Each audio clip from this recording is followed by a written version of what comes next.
Turo nga ni ang ating lulutuin ngayong gabi. Dahil nga ho ay nagpa-reserve nga ho ako ng isang taling turo kay Auntie Lani. Kaya nga ho ang aming lulutuin ngayong gabi ay turo nga ho na binaguungan. Tapos lalagyan nga ho ng piniritong talakito. Ay hala! Talakita ka dyan! Inumpisahan ko na rin dito na himay-himayin at kusi-kusiin aring itong ating turo.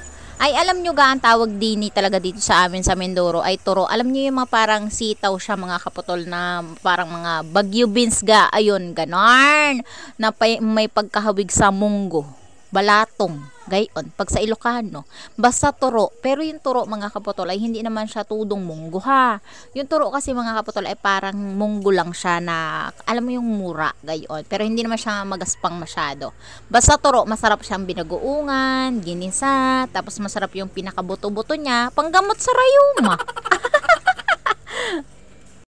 Ay minsan-minsan na lang din talaga kami makakatikim ng gayaan na ulam. Kaya sabi ko nga ho, ay masarap-sarap din talaga itong anuhan, baguungan. Siyempre, kailangan din natin ng init ng baby oil. Tsaka nga ho, ay pinirito ko na rin itong ating sahog na talakitok na nabili namin sa palengke kanina na iilang piraso kasi nga ho, iniisip ko nga ho na may turo nga ho akong pinatabi doon sa tindahan. Tapos siyempre mga kapatol ay hinugasan na nga natin itong si turo natin. Ay, hala naman, tudong hugas ng hugas. Oh, ay gayan.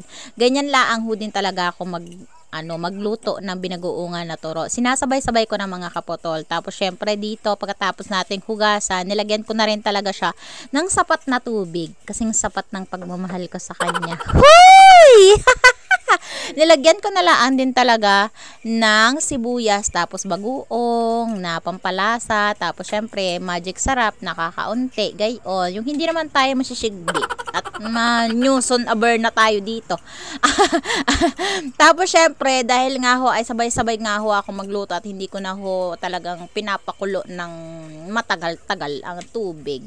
Ay gayan laang ho ang aking ginawa. Nilagyan ko na lang din dito ng ating prinitong talakitok. Pagka-sarap-sarap na naman ang ating ulam ngayon. Hinimay-himay ko na rin talaga dito yung iilang piraso nga na talakitok na aking ipinrito sa nakita nyo nga ho kanina. Tapos syempre, dagdagan na lang din talaga natin na pinakasabaw niya. Para nga ho ay makapag-umpisa na nga ho tayo makapagpakulo ng ating binagoongan. Parang sumubra nga ho yata sa sabaw. Ay pang isang dosena nga akong pamilya yatang kakain. Nakapag-umpisa na rin talaga ako ditong magpadapog. Kagaya ng nakikita nyo, ay pasensya na ho kayo sa akin dirty kalan. Talagang dirty yan. Kahit araw-araw mong linisin at oras-oras mong dapugan yung mga gayang kalan, ay uulit pa rin ang uulit ang abo.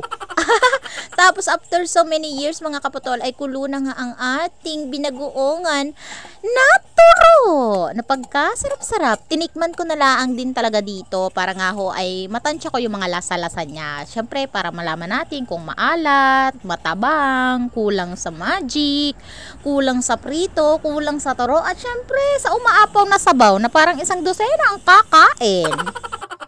Pero na-realize ko na mukhang masarap naman din talaga tignan. Ay syempre wala nang talagang sasarap niyan kapag ako ang nagluluto niyan. Aminin, nasasarapan din kayo kapag ako nagluluto kahit hindi nyo natitikman. Tapos syempre after 30 minutes at sa ating 300 pieces na turo, huy bininang, ay luto na nga ang ating turo at ready to eat na nga ho mga kapatol. At syempre natakam ko na naman kayo. Sana ho ay nag-enjoy kayo sa aking munting video. For today's video ay maraming salamat sa mga panunood nyo sa akin. Ay madalas nga ho at talaga akong medyo busy gayon at hindi ako nakakapag-upload. Ay yun lamang po ang aking samot dalangin. Sana nga ho ay mag-enjoy na naman kayo sa aking panunood. Thank you so much ng marami sa lahat na nagpa-follow. Kain na tayo guys. Huwag niyong kalimutan i-follow, i-subscribe ang aking YouTube channel at Facebook. Kinsan ni?